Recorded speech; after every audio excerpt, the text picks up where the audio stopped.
Bismillahirrahmanirrahim. Assalamualaikum warahmatullahi wabarakatuh. Perkenalkan, nama saya Siti Asmawati. NPM saya 0319011036. Saya dari kelas H semester 6 pada mata kuliah penelitian tindakan kelas, mahasiswa dari program studi pendidikan guru sekolah dasar di Universitas Muhammadiyah Buton. Pada kesempatan kali ini saya akan membahas tentang penelitian tindakan kelas yang sering kita kenal dengan PTK, yang mana yang akan kita bahas pada kali ini. Poin-poinnya yaitu penelitian tindakan kelas, karakteristik, prinsip, manfaat, tujuan, dan prosedur penelitian tindakan kelas. Jadi untuk lebih memahami tentang poin-poin tersebut, maka langsung saja kita masuk pada penjelasannya.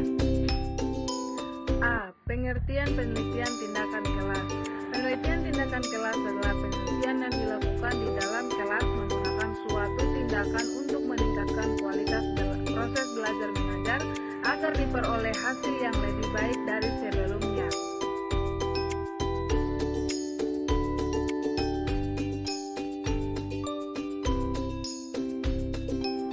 Berdasarkan penjelasan Kemis dan MC Neif sebelumnya, PTK didefinisikan sebagai suatu bentuk kajian yang bersifat reflektif oleh pelaku tindakan.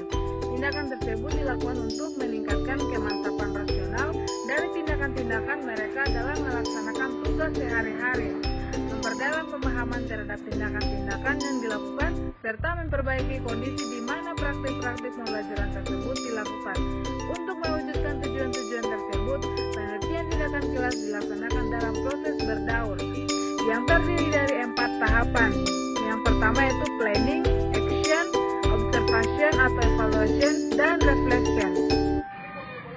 B. Karakteristik penelitian tindakan kelas. 1. PTK merupakan prosedur penelitian di kelas yang dirancang untuk menanggulangi masalah nyata yang dialami.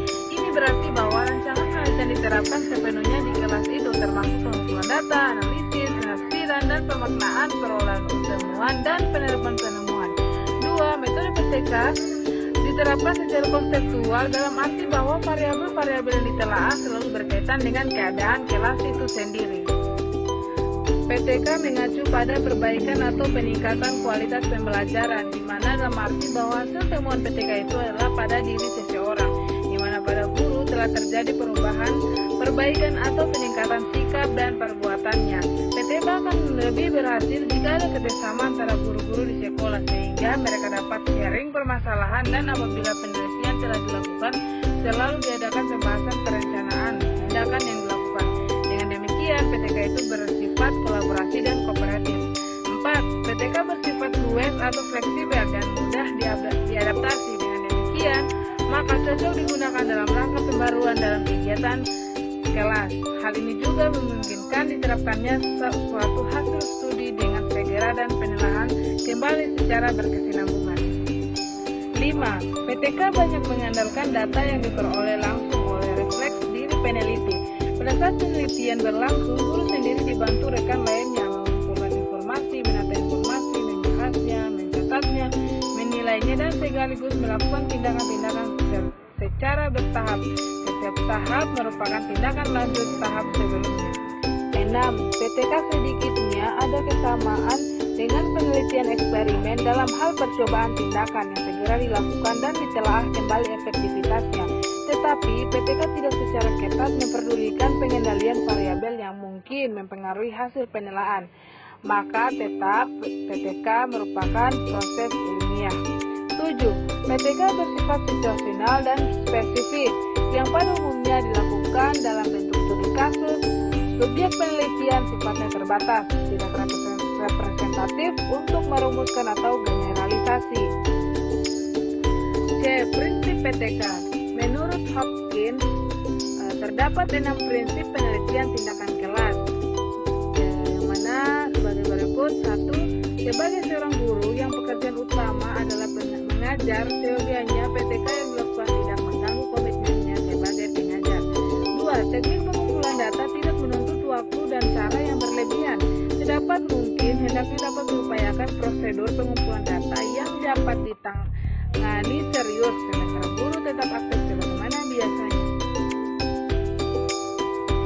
3. Metodologi yang digunakan hendaknya dapat dipertanggungjawabkan. Rehabilitasi ilmiah yang memungkinkan guru dapat mengidentifikasi dan merumuskan hipotesis secara yang meyakinkan menggunakan strategi yang dapat diterapkan pada situasi kelas. 4. Masalah yang terungkap adalah masalah yang benar-benar membuat guru galau sehingga atas tanggung jawab profesional didorong oleh hatinya untuk komitmen dalam rangka menemukan jalan keluar melalui penelitian tindakan kelas tersebut. 5.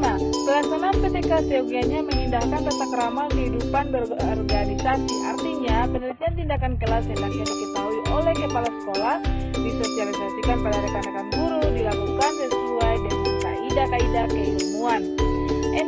Permasalahan yang hendaknya dicarikan solusinya lewat penelitian tindakan kelas hendaknya tidak terbatas hanya pada konteks kelas atau mata pelajaran tertentu, tetapi tetap mempertimbangkan perspektif sekolah secara keseluruhan. Dalam hal ini, pelibatan lebih dari seorang pelaku akan sangat mengakomodifikasi kepentingan tersebut. D. Manfaat penelitian tindakan kelas. Penelitian tindakan kelas dapat memberikan manfaat sebagai inovasi pendidikan karena dalam prosesnya guru adalah ujung tombak pelaksanaan lapangan. Dengan adanya penelitian tindakan kelas, maka seiring waktu rasa percaya diri dan rasa keingintahuan seorang guru terus bertambah demi tercapainya hasil belajar yang baik, juga agar lebih baik dari hari kemarin. Dengan penelitian tindakan kelas, guru menjadi lebih mandiri, di mana dorongan ini muncul dari rasa kepedulian untuk memecahkan masalah-masalah praktis dalam keseharian. Manfaat lainnya bahwa hasil penelitian tindakan kelas dapat dijadikan sumber masukan dalam rangka melakukan pengembangan kurikulum. Proses pengembangan kurikulum bersifat netral, melainkan dipengaruhi beberapa gagasan-gagasan yang saling terkait mengenai hakikat pendidikan, pengetahuan, dan pembelajaran yang dihayati oleh guru di lapangan. Selain manfaat, penelitian tindakan kelas juga memiliki tujuan yang dapat digolongkan atas dua jenis, yaitu tujuan utama dan tujuan serta. Di mana tujuan utama itu bertujuan untuk melakukan perbaikan dan peningkatan layanan profesional guru dalam menangani proses pembelajaran. Sedangkan tujuan sertaan yaitu bertujuan untuk menumbuh kembangkan budaya meneliti di kalangan guru. Untuk poin terakhir yaitu prosedur penelitian tindakan kelas, di mana penelitian tindakan kelas merupakan proses pengkajian suatu masalah pada suatu kelas melalui sistem daur ulang dari berbagai kegiatan seperti disebutkan pada bagian berikut ini. Pertama, kita akan merencanakan suatu tindakan yang akan dilakukan dalam sebuah atau suatu kelas.